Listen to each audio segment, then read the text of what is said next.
merci d'être venus si nombreux d'ailleurs.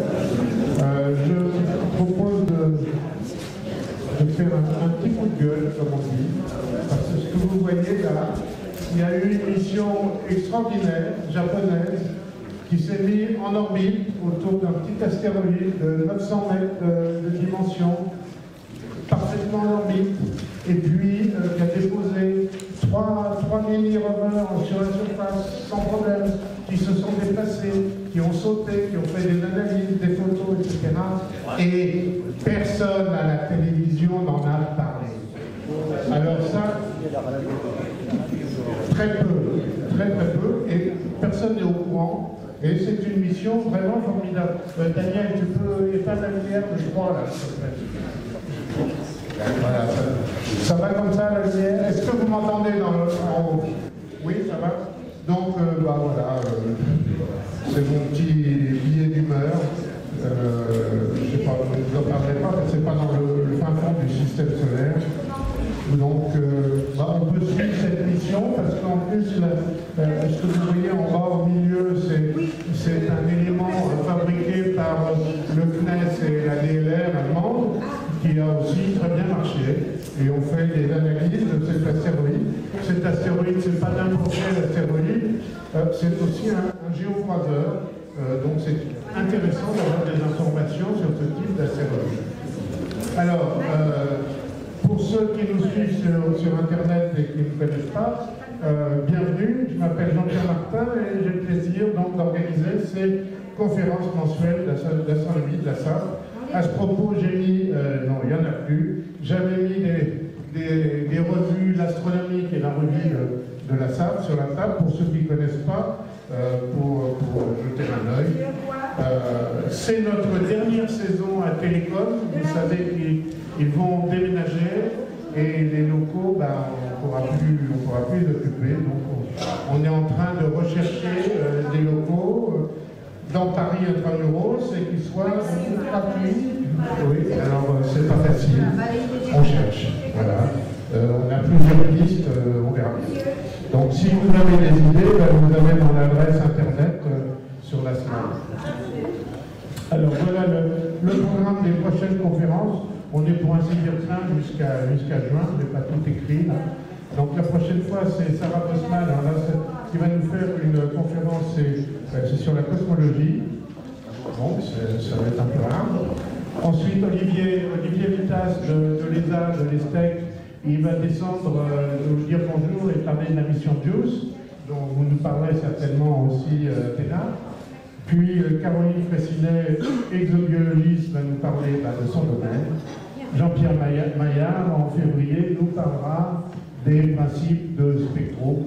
Et en mars, je ne sais pas encore, c'est probablement moi qui vous ferai une conférence sur les 50 ans d'Apollo, parce que vous savez qu'on va rentrer l'année prochaine dans le cinquantenaire de cette mission, où on a mis le premier pas sur la Lune.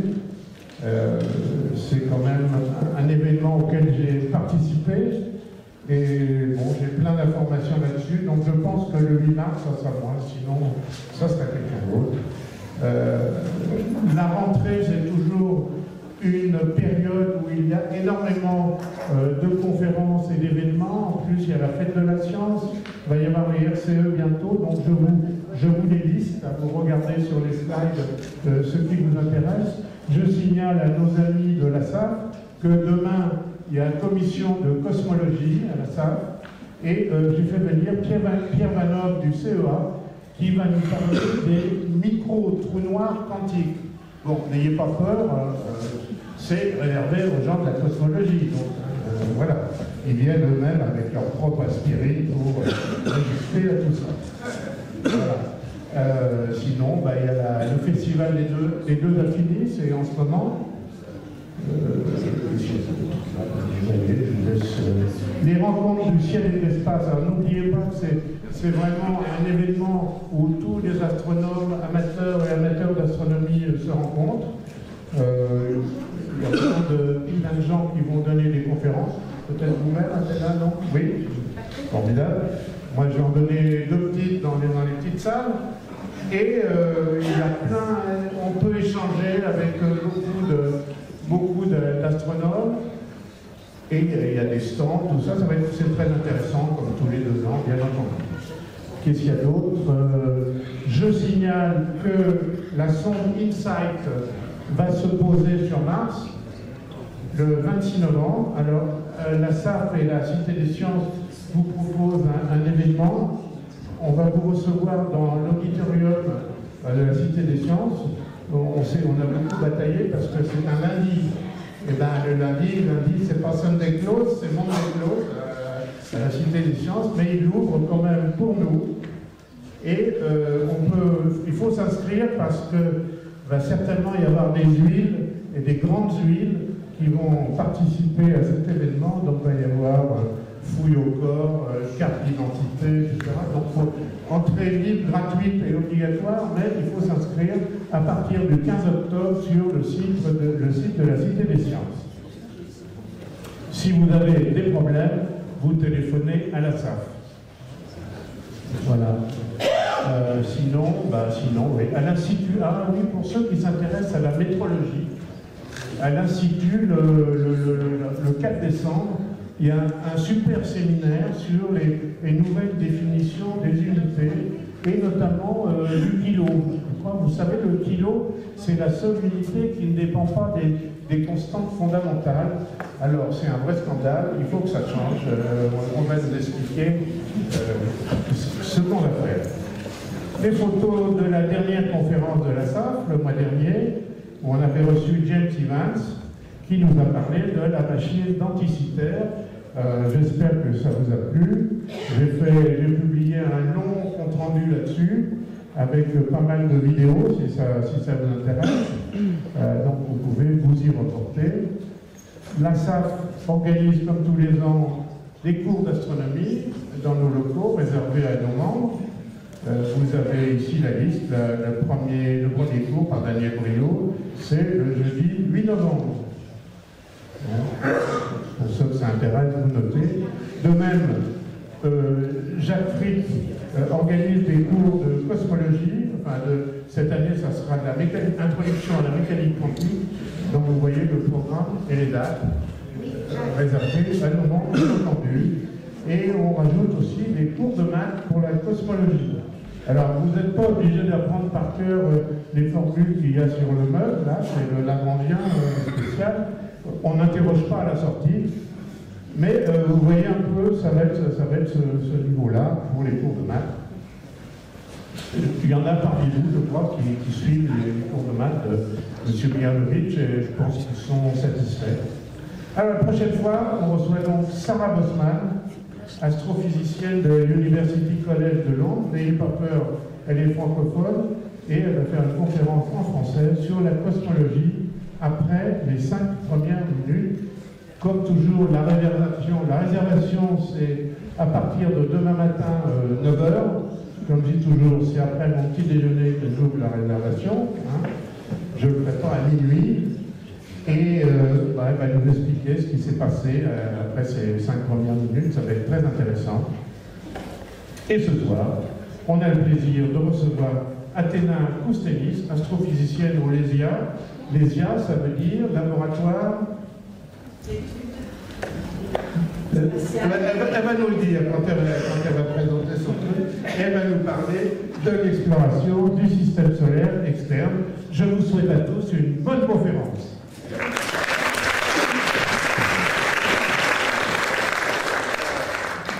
va changer de nom.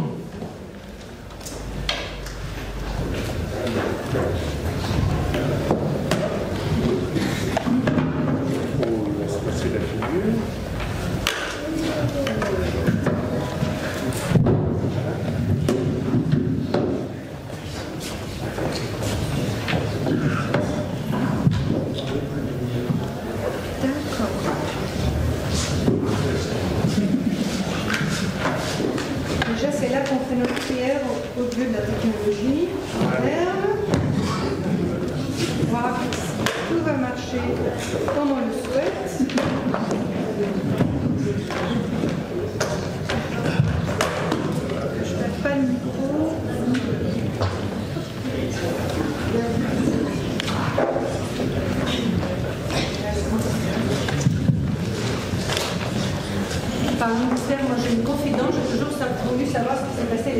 premières minutes.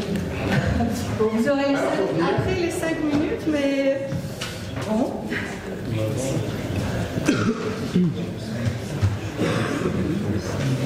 Voilà.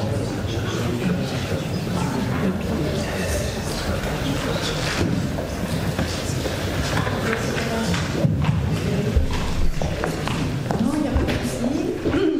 Je laisse entrer, on veut la jeunesse. Voilà. Bonsoir à tous et à toutes. Très contente d'être là ce soir. Est-ce que le son est clair là-haut? Vous m'entendez? Il faut parler plus près. Sans le micro? Non, parce que Je peux toujours essayer. Bon, mais je disais merci beaucoup pour l'invitation, ça me fait vraiment très plaisir. Surtout qu'avec le beau temps qu'il fait dehors, c'est évident. Bon, je vous promets quand même, je vous promets pas le beau temps là en Valais. Hein. Franchement, là, il fait pas beau. Il fait noir, il fait sombre, il fait froid, mais je vous promets un beau voyage. C'est le but d'aujourd'hui. Alors, je voulais vous présenter, donc Athéna Kousténis, je travaille au laboratoire d'études spatiales et d'instrumentation en astrophysique. Voilà le dessin. C'est à l'observatoire de Meudon, c'est ce que vous voyez là en bas. Alors, je pense que je dois avoir un point. Non, je n'ai pas de pointeur. Non? C'est très bien. Le monsieur, il a un bâton si jamais j'en ai besoin. Je vous demanderai. J'ai la chance en ce moment d'être la présidente du comité des sciences de l'espace de la Fondation européenne des sciences. Si vous ne savez pas ce que c'est en fait un comité de scientifiques qui, de temps en temps, embête les agences spatiales en leur expliquant ce que les scientifiques voudraient voir dans le programme spatial. Voilà. Et je trouve que c'est très bien aussi comme ça, parce que les agences spatiales, quand même, font leur programme en demandant quand même des propositions quand ils font des appels, mais c'est bien si de temps en temps les scientifiques leur donnent aussi un petit avis extérieur, pas biaisé du tout, hein. On a chacun son objet préféré. Et ce comité me permet de couvrir tous des domaines complètement différents, parce qu'on va des observations de la Terre aux sciences fondamentales, à la physique fondamentale. Donc c'est excellent pour, à mon âge, hein, très avancé, d'avoir quand même un aperçu un petit peu plus étendu que juste la planétologie, si je puis dire, qui est quand même mon domaine de prédilection. Et pourquoi je dis ça? Je dis ça parce que vous allez voir que quand on va parler d'habitabilité, vous voyez, les mondes habitables dans le système solaire externe, ça aide d'avoir quelques idées de biologie, de géophysique, de plein d'autres domaines, hein, y compris la médecine. Donc, voilà pourquoi ça me sert. Alors, je vais commencer, en attendant Jean-Michel qui va se déposer. Je vais commencer par vous montrer quelque chose que vous connaissez très bien, c'est la famille de notre Soleil, un voisinage très diversifié, dans lequel on trouve combien de planètes nos jours? 8. Et vous savez bien qui on a viré? C'est le petit Pluton là qui est là. Et vous savez pourquoi on l'a viré? Non mais la raison officielle de l'IAU, c'est parce qu'il n'a pas bien fait le ménage autour de lui. Non, il faut le savoir quand même, parce qu'il y a des gens qui disent qu'il est petit, il est loin. Non, non, non, il n'a pas bien fait le ménage à un moment donné plutôt autour de lui, il n'a pas ramassé la matière qu'il fallait. Il a laissé plein de poussière autour, donc c'est pas une planète. Donc voilà pourquoi, vous voyez, tout le monde est fâché de la virer. Mais dans les planètes qui restent, dans notre système solaire, on a les 4 planètes terrestres, les 4 planètes géantes, vous connaissez tout ça. Ce qui est important de savoir, c'est que jusqu'à présent, quand on parlait d'habitabilité, de monde, les gens confondent habitabilité avec habiter. Alors, jusqu'à présent, nous avons une seule planète habitée. C'est là où nous sommes là actuellement. Il y a toutes ces planètes. Mais les mondes habitables, ça va être différent. Les mondes habitables, ça va être des environnements, des objets dans lesquels la vie aurait pu apparaître, et si elle est apparue, aurait pu survivre. Parce que c'est une bonne chose d'apparaître, mais après, il faut survivre. Alors, quand on parle de la vie, si je vous demande, là, vous êtes des êtres vivants, tous, enfin j'espère, et je demande de quoi vous avez besoin pour vivre. Chocolat, très bien, excellent. Le chocolat, j'adore l'argent. Parfait. Mais à part ça, il y a quelqu'un qui dit l'eau. Le liquide. Enfin, on est quand même en France. J'aimerais bien que de temps en temps, quand je demande quel type de liquide, quelqu'un me dise du vin. On est en France. Le vin, il y a une grosse partie, je vous le promets, d'eau liquide à l'intérieur. Ça dépend comment vous le prenez, mais enfin bref. Donc, bon, allez, on revient à l'eau, d'accord? De quoi d'autre? Argent, chocolat, mais quoi d'autre?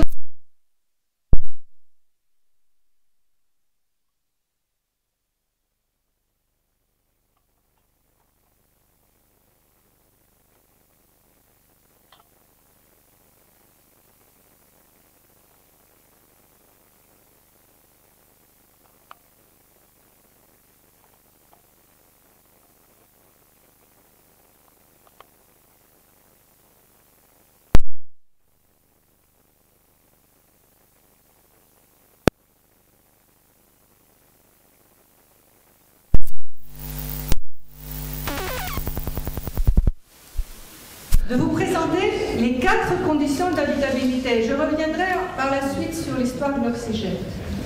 Il me faut de l'eau. Allez, merci. Il me faut des nutriments, des éléments essentiels, les schnops. Si vous ne connaissez pas les schnops, je vous les présente. Hein? Carbone, hydrogène, azote, etc. Vous avez différentes choses dans les schnops, parmi lesquelles sont les molécules prébiotiques, et parmi les molécules prébiotiques, c'est ce qui donne naissance aussi à la vie, du moins sur notre planète. L'énergie de monsieur, elle peut être chimique, elle peut être autre chose, mais il nous faut de l'énergie, sinon on ne fonctionne pas, et le métabolisme ne fonctionne pas non plus. Et la 4e petite chose à laquelle personne ne pense a priori, c'est un environnement stable. Si je vous mets quelque part où ça secoue, où ça se dissout, où il y a des volcans tout le temps, où il y a des choses comme ça, vous n'allez pas survivre longtemps. Donc voilà les 4 conditions que les agences spatiales ont pris à bord pour définir les mondes habitables comme étant une planète ou un satellite sur lequel la vie peut apparaître, se développer, se maintenir. Et ces conditions peuvent exister sur ou dedans. Vous voyez où je veux en venir, hein? Parce que je veux partir du sur pour aller sur le dedans. Et pourquoi je vais faire ça? Parce que jusqu'à présent, la distance à notre Soleil à laquelle on trouvait le premier élément, c'est-à-dire l'eau liquide, était la zone bleue que vous voyez là, qu'on appelle la zone habitable. C'est-à-dire que là à gauche, vous avez différentes étoiles, de la plus petite, la moitié de la taille de notre Soleil, jusqu'à la plus grande, et vous avez notre système solaire au milieu, à côté de notre Soleil, où la zone d'habitabilité, c'est-à-dire la zone dans laquelle l'eau liquide pouvait exister au niveau de la surface des mondes dans cette région-là, était la zone bleue que vous voyez là. Et quel hasard heureux, qui se trouve au milieu de cette zone d'habitabilité? Eh bien, la Terre. On a de la chance. Mais de chaque côté, de part et d'autre de cette zone d'habitabilité, vous avez 2 planètes qui nous ont été très chères pendant très longtemps, Vénus et Mars. Et l'une de ces 2 planètes, on l'étudie beaucoup. Actuellement, à la surface de Mars, vous savez combien il y en a des robots?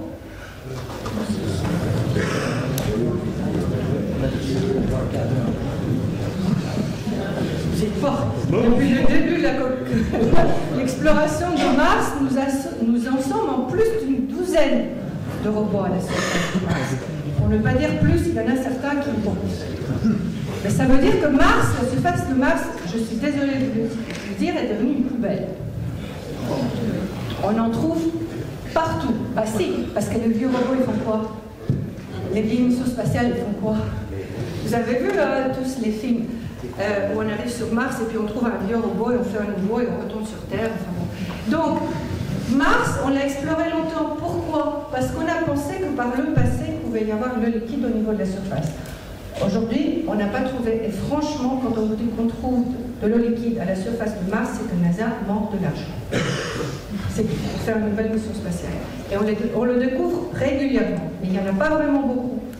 Donc ça, c'est la zone d'habitabilité. C'est très bien qu'on étudie Mars. Mais il est arrivé, il y a quelque temps, qu'on découvre qu'il y a quand même, plus loin, dans le système solaire externe, des mondes dans lesquels les 4 conditions, je vous les rappelle là-haut, pourraient exister. Mais pourraient exister sous quelle forme et où? Il pourrait exister parce qu'on a vu, par exemple, les geysers. Et si vous avez des geysers, vous avez forcément de l'eau liquide quelque part en dessous de la surface. Et pas n'importe où en dessous de la surface, je vais revenir là-dessus, très proche de la surface. Parce que sinon, vous ne pouvez pas fabriquer des geysers. Et ça, ce que vous voyez en bas à droite, ce sont les 2 satellites de Saturne, Encelade et Titan. Donc Encelade, tout petit objet, 10 unités astronomiques, 10 fois plus loin que la Terre, du Soleil, et on trouve des geysers. Donc manifestement, il y a de l'eau liquide sous la surface. Il n'y a pas très loin sous la surface. On va voir ça. Et ce que vous voyez en haut, les habitats profonds, c'est autour de Jupiter, et là vous avez Ganymède et Europe. Et pourquoi c'est important? Parce qu'à la surface d'Europe, on trouve des traces de tectonique de plaques et aussi des manifestations de la présence d'un océan d'eau liquide, du moins par le passé et sûrement aussi actuellement. Et on va voir pourquoi ces mondes sont importants, parce que vous allez me dire si c'est sous la surface, et c'est loin, etc., est-ce qu'on peut avoir les autres conditions, est-ce que la vie pourrait apparaître? C'est ce qu'on va voir, parce qu'il y a des choses quand même qui sont importantes pour les mondes habitables. Donc on a vu que sur Terre, on a une planète habitée, sur laquelle on a eu un certain nombre de choses qui ont aidé pour la vie, la tectonique des plaques, l'eau qui existe sous 3 formes, liquide, solide et gazeux. Mais je signale, et c'est très important, très peu d'eau sur Terre. Si vous prenez toute l'eau qui est au niveau de la surface de la Terre, vous ramassez toute l'eau qu'il y a dans tous les océans, vous allez voir que par comparaison, il y a des mondes où il y a beaucoup plus de liquide. Une atmosphère dense, heureusement, et on a une protection par le champ magnétique. C'est grâce à ça qu'aujourd'hui on n'est pas détruit, que la vie n'a pas été détruite par le Soleil, par les particules cosmiques, par tout ce qui pourrait nous tomber dessus. Et on a un environnement stable, une planète suffisamment grande pour maintenir tout ça. Alors on a eu la chance d'avoir, dans les années 70, l'émission Voyageurs. Vous vous rappelez l'émission Voyageurs? Ces robots magnifiques. Moi je fais mon doctorat sur l'émission Voyageurs, des données d'émission Voyageurs. Je ne comprends pas comment je suis vieille, mais franchement, magnifique ces missions. 2 robots extraordinaires, lancés en 1977, qui ont regardé les planètes géantes. Vous voyez là la trajectoire, et tout ce qu'on avait dans nos manuels jusqu'à il n'y a pas si longtemps que ça, c'était des photos qui venaient des missions Voyageurs. Et ils nous ont appris beaucoup de choses sur les planètes géantes, mais ils nous ont aussi appris beaucoup de choses sur les satellites des planètes géantes. Vous savez bien sûr combien de satellites il y a autour de Jupiter? Ouais. C'est pas loin, aujourd'hui on est à 63. Combien de satellites autour de Saturne? Pareil. Pareil, parce qu'on en découvre des plus petites, après ça dépend où vous mettez la limite, pour quelle taille, etc. Mais on a plus d'une 60aine de satellites autour de Jupiter et de Saturne. Et parmi ces satellites-là, il y en a qui sont vraiment grosses, comme ils sont montrés ici. À gauche, vous avez 3 satellites autour de Jupiter, Europe, Ganymède, Callisto, qui ont été explorés par une autre mission spatiale qui s'appelait Galileo. Dans les années 95 jusqu'aux années 2000, il y avait une mission sur place qui s'appelait Galileo. Parce que bien sûr, Galilée avait des satellites galiléens. Et à droite, vous avez Encelade, c'est la toute petite boule là-haut, et Titan, qui sont les satellites qui ont été les vedettes de la mission Cassini-Huygens. Alors vous vous rappelez que je vous ai dit que c'était très important de voir que l'eau sur Terre n'était pas vraiment la plus grosse quantité qu'on trouve dans le système solaire. Si je mets à 1 toute l'eau liquide qui se trouve sur Terre, sur Europe, on a calculé, on a 2 fois plus dans l'océan liquide sous la surface. Sur Encelade, qui est tout petit, on a quand même 1/100. Mais sur Ganymède, on a 6 fois plus de liquide que sur la Terre. Sur Titan, j'ai 11 fois plus de liquide que la Terre. Comment on mesure ça? Bien sûr, quand on regarde la masse, la densité de l'objet, tout ça, c'est facile à trouver. Et sur Mars, je n'ai que 4%. Donc, quelque part, on s'est dit, ça vaut quand même la peine d'aller regarder ce monde-là, où il y a vraiment beaucoup d'eau liquide. Et on a été regardé dans le système de Jupiter. Ce que je vous montre là, ça n'a rien à voir avec mon exposé ce soir, mais j'adore les images qui ont été retournées par la mission Juno. Là, vous avez Jupiter avec la tempête au pôle sud et différents aspects en haut. C'est des images extraordinaires sur cette planète géante, la plus grosse de notre système solaire. dans laquelle on trouve les satellites galiléens dont on parlait tout à l'heure, les 4 satellites les plus importants dans le système de Jupiter, dont le plus important est lequel? Le plus gros satellite de notre système solaire? Ah, mais je parle les Caverti.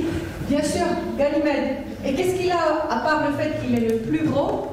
Il a le fait qu'il a quand même une caractéristique exceptionnelle.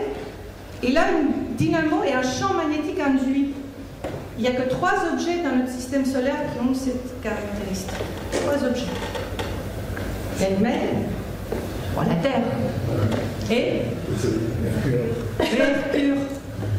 Oui, Mercure qui va être exploré par une sonde spatiale la prochaine année, qui s'appelle Baby Colombo, et dont le lancement est le 19 octobre. Là, on est le 12, et ben voilà, dans une semaine. Et je vous invite à regarder le lancement, ça va être assez impressionnant. C'est une mission qu'on attend depuis longtemps. Une bonne collaboration, comme on disait tout à l'heure, entre aussi les Japonais et les Européens. Parce qu'on a parlé de Hayabusa 2 avec Mascotte, l'instrument du CNES franco-allemand. Et d'ailleurs, vous savez que cet instrument, il s'est posé comme ça, il a rebondi, parce que ça s'appelle des robots bondissants. Donc Ganymède, un archétype des mondes à eau souterraine. Et quand je parle de l'eau, vous voyez sur ce diagramme, vous avez une coupe intérieure et vous avez tout d'abord la glace, la petite partie blanche au-dessus. Je crois que même avec le bâton, je n'arriverai pas là-haut. Non, je n'arriverai pas, je suis trop petite. Mais là, ensuite, vous avez quelque chose en bleu plus foncé. C'est l'hydrosphère. C'est là que se trouve l'océan d'eau liquide. Et en dessous, vous avez encore de la glace. Donc, sur Ganymède, l'eau liquide est piégée entre 2 couches de glace. Et l'hydrosphère, c'est ce que vous voyez, le bleu au milieu. Et donc, il y a une couche de glace aussi entre cette eau liquide et l'intérieur de la planète, c'est-à-dire le corps. J'ai mis un pointeur sur le piano. Sur le piano. Dans une boîte blanche. Non Je vois des petits laits, mais non pas. Non, j'étais libre au piano. Donc, alors, ça, c'est donc Ganymède. Deuxième objet d'intérêt dans le système de Jupiter, Europe. Alors, Europe, c'était le premier satellite dans le système solaire pour lequel on a soupçonné la présence de liquide sous la surface. Pourquoi? Je vous montrerai plus l'image, mais en fait, on voit au niveau de la surface que les géologues appellent des traces, des canons, des formations qui sont dues en fait qu'à un moment donné, il y avait de l'eau qui coulait dessus, qui s'est glacée par la suite. Et je vais vous montrer d'autres images. On pense que vraiment là, c'est des indications au niveau de la surface, la présence d'un océan.